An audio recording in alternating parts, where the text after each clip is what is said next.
All right. Yo, what's going on YouTube? It's Jay here, aka Mojo Autographs, coming at you guys with a little special here.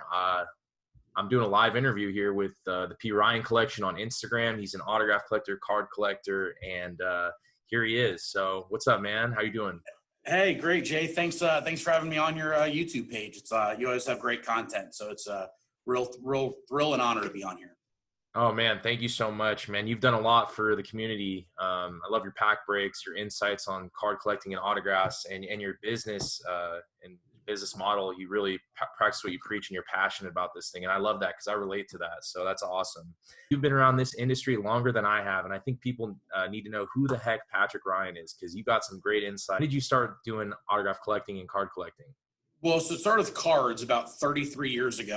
I was born and raised in Stamford, Connecticut, and I decided to, rather than have a lemonade stand, I had a baseball card stand out in front of my house. The road was a little too busy to draw any real business, so learned some valuable lessons. The first valuable lesson is, be in business that you want to be in business, right? I didn't want to be in the lemonade business. I wanted to be in the baseball card business. And then likewise, don't set up on too busy of a street unless you've got an actual storefront. Like my first time really like chasing autographs was, the only stadiums we were going to was, Yankee and Mets, and those were not super autograph friendly parks. And so it wasn't then, it was my dad actually moved out to Northern California, and we'd go to a bunch of A's and Giants games. The A's ballpark really wasn't graphable back then. The Giants more or less was. And so get to the game early, watch batting practice, get a couple autographs. So that's probably when I was like, 10, 11, 12. Didn't get into and then I think, everyone kind of eventually graduates from the stadium to the hotel, right? Like that's a big, moment. And that didn't happen to me until I was in high school and I'd moved to Houston. And ironically, I was at a charity basketball game. So this was during one of the NBA lockouts, I guess it was. This is like 1995.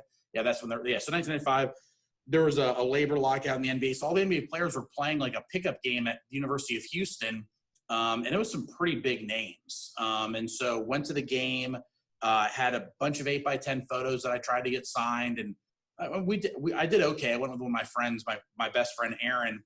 But I ran into a guy that went to my school, Andy. Andy's actually currently a sports reporter for CNN. So he stayed in the sports world. And his best friend at the time is my current business partner. And I saw them graphing. And I eventually ran into Andy again at a high school basketball game. And he was like, hey, why don't you come out to the hotels? And like, boy, were people pissed, right? Like, I mean, you know how that goes, right? Like, how'd you figure out that the team was at the Weston Oaks? How are you here? Why are you here? Like that was like, and like there was a code, like you don't bring out even friends. Like, I mean, so I still owe Andy. Actually, it's funny. The other day, Andy, because of my travel for my ticket business, I've racked up all these Marriott points, and I had one of the gifts they gave me was a free platinum membership, and I actually gave that to Andy. So Andy, if you ever see this, that's the repayment for telling me about the Weston Oaks and bus time, NBA bus time. Because that changed my life, quite frankly. Met some lifelong friends. I mean, eventually one of my high school roommates was a guy that I met. One of my college roommates was a guy that I met out autograph collecting, Will. And that's a game changer. So obviously autographs has been kind of like, it's treated as a business today. There's a lot of autograph dealers. There's eBay, there's Facebook Marketplace, Instagram, people taking consignments. Back in like 95, let's just say early 95 through 2000, when you were hitting the hotels and you were fully into this, were you thinking about money or were you just collecting? Well, so keep in mind the era, right? 1995 is when eBay was founded. I was around then, right? So like when we were in the thick of autograph collecting, like 97, 98, 99, those were kind of probably my prime years of autograph chasing. I mean, we would hear eBay. I mean, like the players were just saying it. Like, is this going to end up on eBay? What's your eBay username? And it's funny. Some of the autograph collectors have had the most success historically, like, Gianni, GTV Reality. Gio, yeah. I mean, he just tells them, I mean, I'm selling it. Like, and they prefer that. They prefer the honesty, But what's hard is that, like, I was always conflicted because it's like everything I ever got initially I was keeping. Like, you know how it is, that high, and like we all had walls, and hey, is this going to make the wall? Who's coming off the wall to add this? We were big into 8x10s and 16x20s. You know, and so eventually it did become a business though, because like you had to finance it. Like as a kid, you know, outside of your summer job or whatever, like you didn't have all the money. Like the photo order would come in, you know, Keith, our buddy Keith was in charge of the photo order. So we'd order directly from Photo File, get really good prices, but like you can't go out graphing if you don't have your money to pay for your photo order, you know? And so, you know, sometimes it was like, hey, I'll trade you this to cover my photo order. And then eventually it came down to selling on eBay.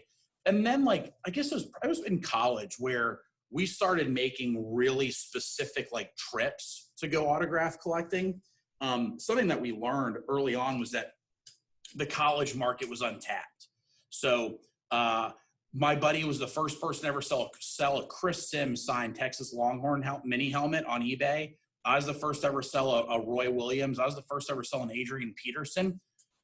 The first ever Adrian Peterson OU mini helmet that sold on eBay, I sold it was like $675. Okay. These college players, because none of them, there were no private signings, obviously. And they had huge national followings. I mean, the market was insane. And these schools would host signing days. And this is now they're really regulated, right? Like because of all the various autograph controversies that have been, but like you could literally walk in there with like boxes of mini helmets and put them in the corner and just run around to the different tables and get these guys to knock off all these mini helmets. So, I mean, we made really good money going to the different college signing days. You know, and then like, but also like, there's also still like, I want this in my collection. You know, there's, you know, it was always about, there was something I was keeping, you know, or really wanted. And it's funny, like I think back of some of the autographs, I was talking to my buddy about this. I'd sold him. So one of my buddies who I still do a lot of card stuff with, David Ratliff, in college, right? Like I've got a credit card bill. It's Christmas time. I've got to figure out how to buy gifts for my friends and families and stuff. And I just would drive over to his house with like a stack of 16x20s, and you know he'd write me a check. And that deal at the time was like a really good deal for me, and it had been a really good deal until now. I look back, there was a Kobe in there, and I've had plenty of Kobe's. We'll talk about Kobe graphic in a little bit, but I had a Duncan Robinson combo 16x20 that was signed perfectly.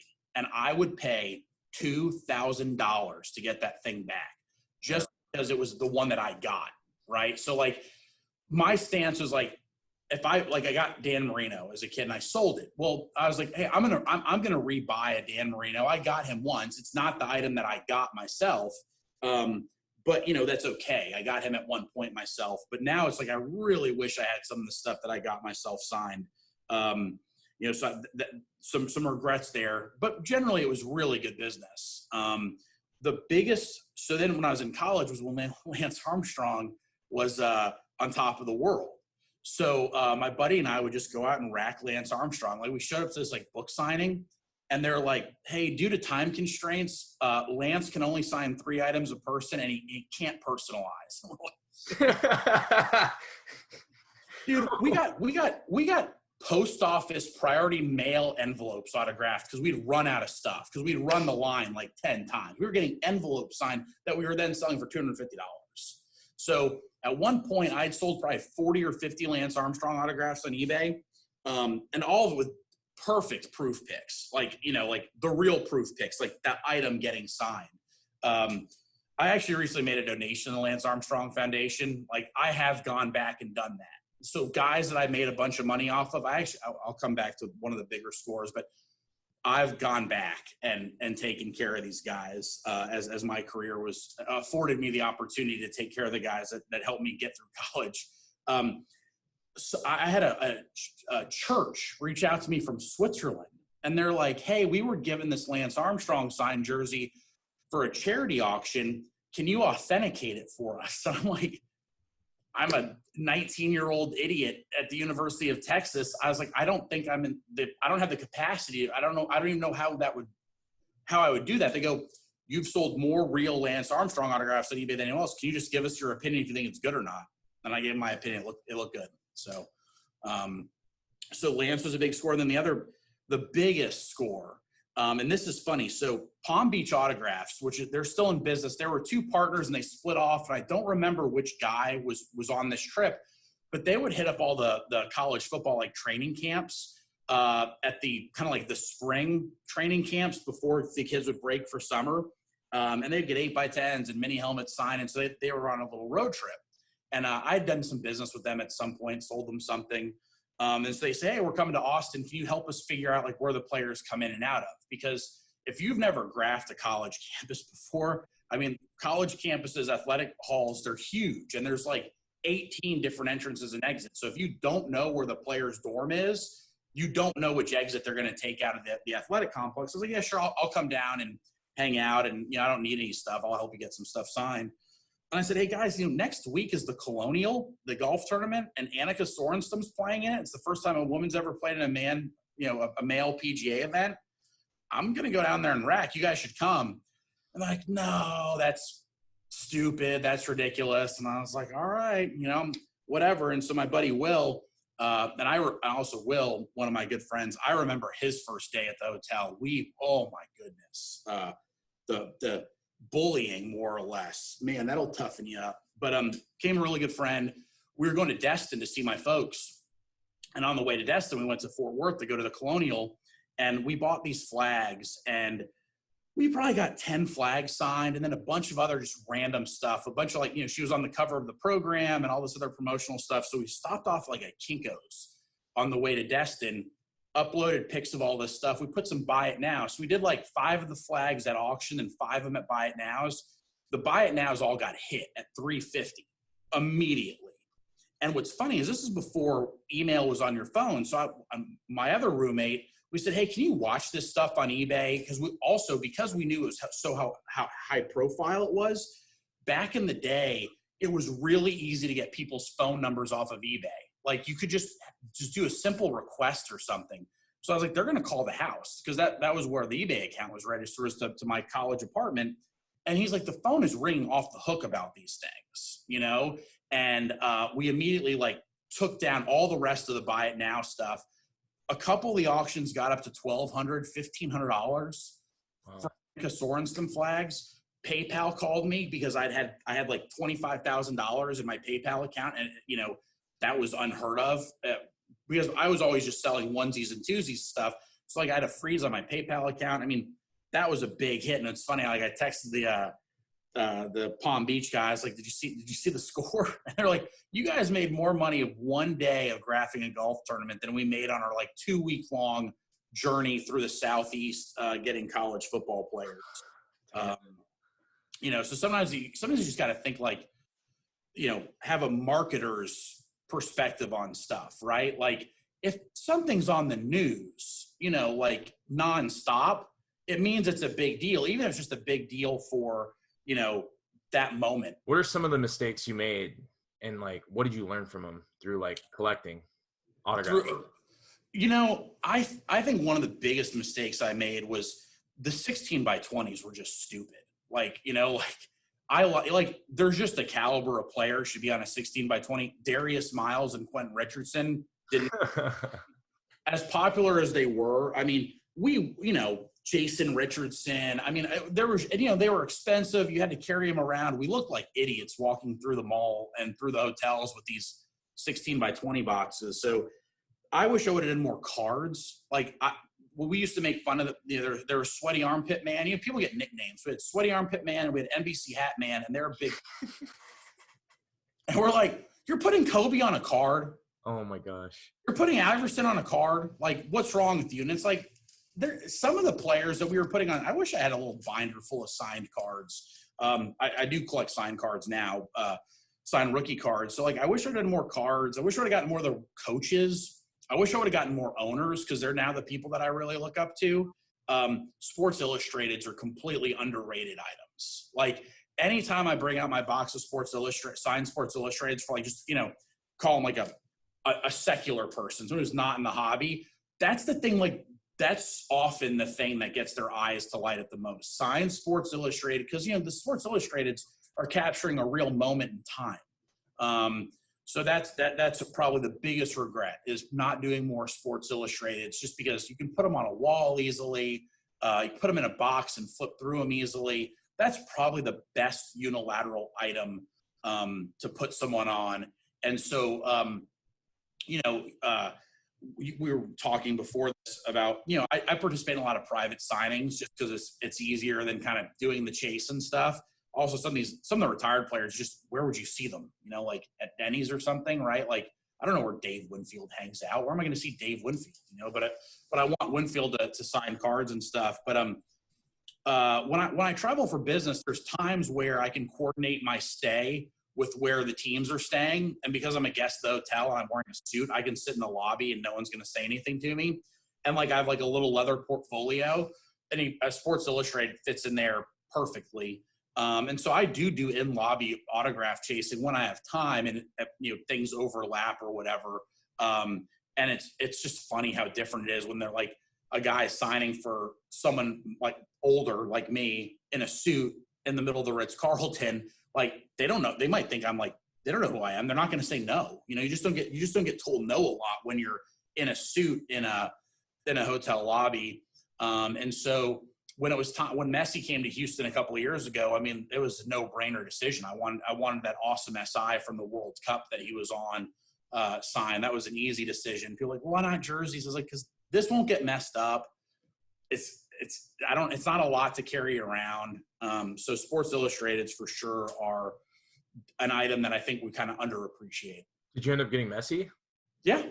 I mean, it was crazy. So what's crazy about these national soccer teams is the reporters like put on Twitter where the teams stay. Oh yeah. I mean, so we got rooms because my business partner's from Argentina. So like we got rooms and like we were hanging out at the Four Seasons while they were there. And it was funny. I was hanging out near the workout facility, and Pocho Lavezzi and a couple of the other guys. And I'm a big fan of Pocho. Like I explained, I was like, this is the hotel where like LeBron and Jordan stay. And like their eyes were like, LeBron and Jordan stayed in this hotel. Yeah, this is where they stay.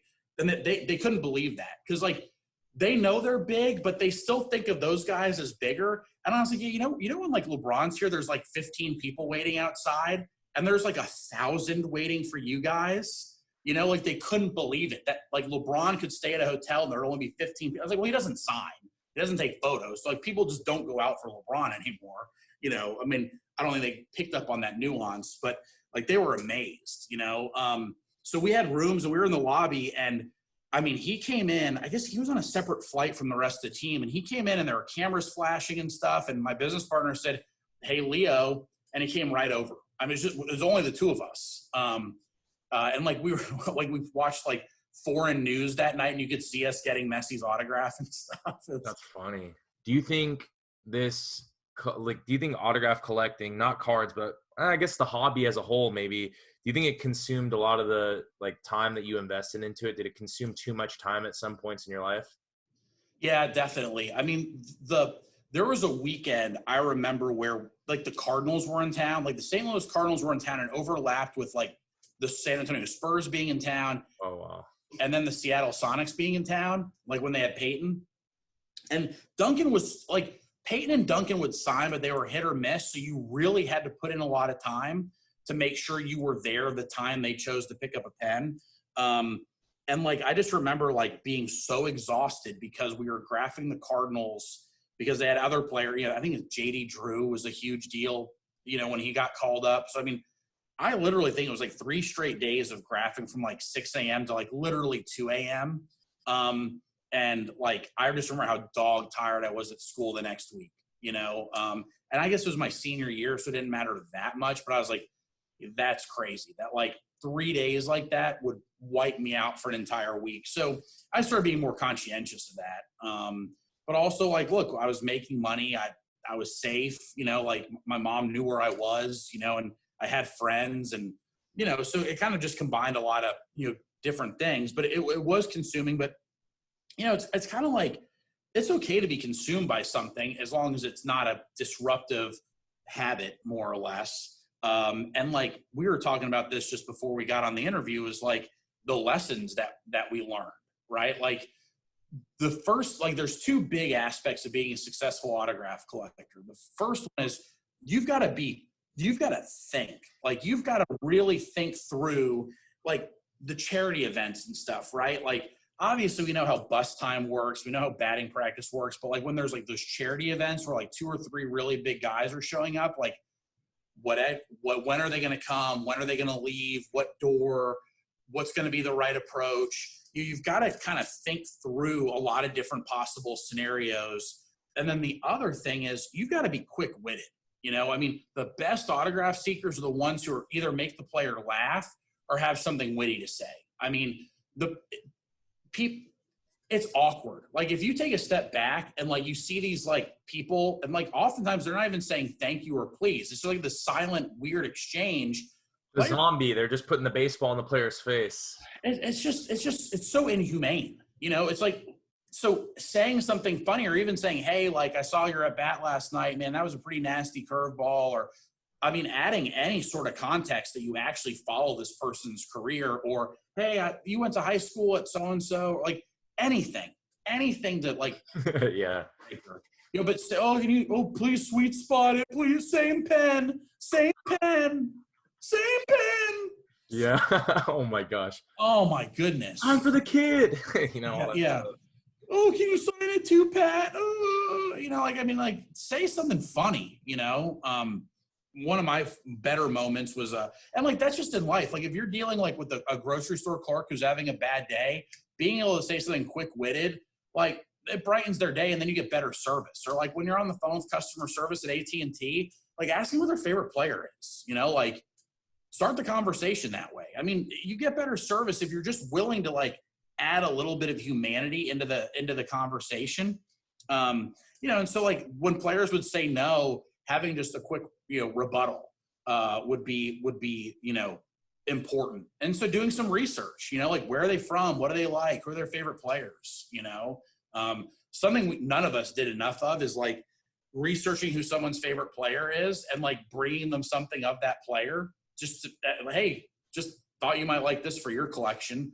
I won at the LA Dodgers charity gala last summer. They were selling raffle tickets, and I won the raffle to have a meet and greet with Justin Turner. Oh.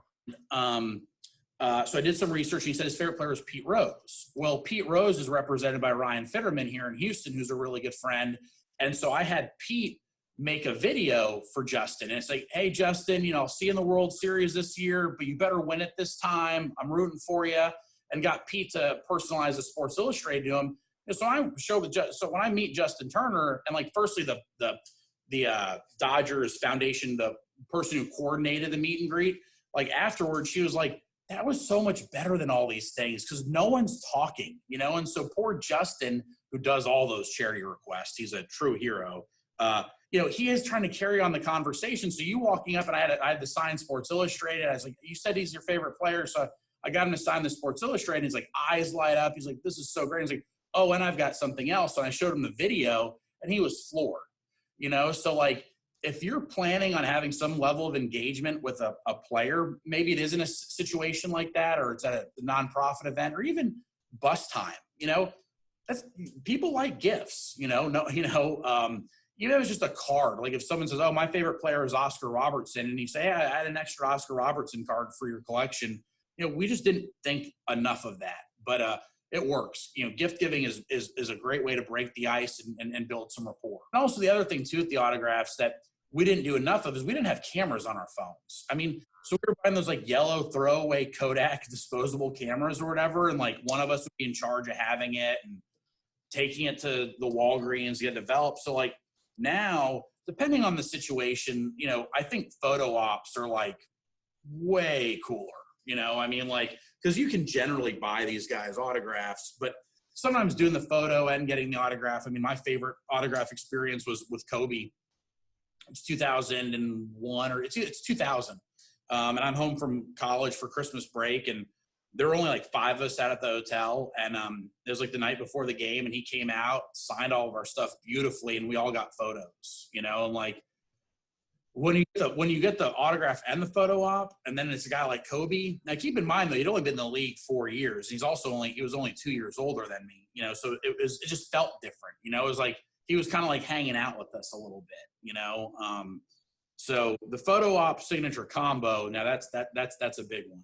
What kind of Jordan chases or stories or interactions do you have with Michael Jordan? Because obviously, if you guys don't know this, Michael Jordan doesn't do any private signings. He's exclusive to Upper Deck.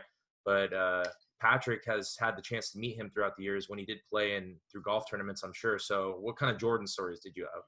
So far they're not super successful. So I was not there at the time, but the Houston autograph seekers, like the Bulls, I guess it was with the Wizards maybe. But anyway, they'd gotten rooms and my business partner got him on a jersey. And so he had like 3 autographs through the lobby.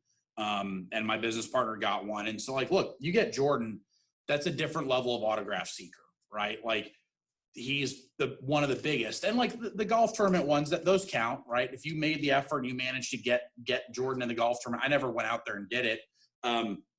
So my encounters with Jordan. So first time I saw him like up close and personal was, I guess came back. It was when he was with the Wizards, and I put on a sports coat. Another lesson is have a sports coat. If you wear a sports coat and you're not carrying bags of crap, you don't get treated like an autograph seeker, right? Like you're a guest of the hotel. So, once you get a little bit older, put on a sports coat and be a little bit more discreet because you can get access that you wouldn't otherwise have. So I was waiting in the telephone bank. This is back when payphones were a big deal. So there's a little room with telephones in it near the elevators. And at this time I was going to get Jordan to sign, I don't know what I had. I think I had like an index card because I was like, this can frame well. It'll look a lot more discreet if I have an index card instead of like a piece of memorabilia. And what happened was the team bus comes in and it's a very small lobby.